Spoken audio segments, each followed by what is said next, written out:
Le courage est la première des qualités humaines, car elle garantit toutes les autres. Nous sommes en 1429, et la France est plongée dans les ténèbres de la guerre de 100 ans.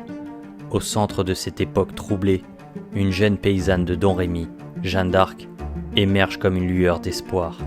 Guidée par des visions divines, elle entreprend une mission audacieuse, libérer la France de l'occupation anglaise et restaurer le roi Charles VII sur son trône légitime.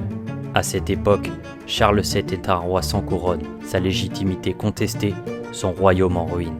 Pourtant, la rencontre entre Charles et Jeanne au château de Chinon marque un tournant décisif. Jeanne, vêtue d'une simple armure, se présente devant Charles avec une conviction inébranlable.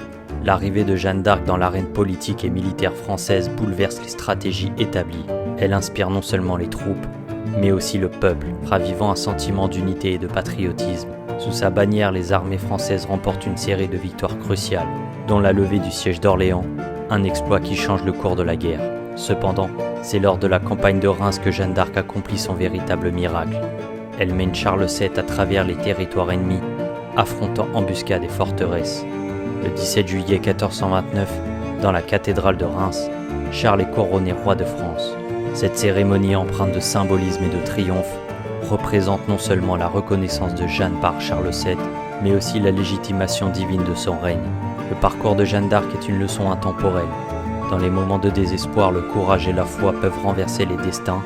Sa reconnaissance par Charles VII marque le début d'une légende, celle d'une jeune fille qui a défié les probabilités, guidée par une mission plus grande qu'elle-même, et qui par son sacrifice a gravé son nom dans l'histoire de France.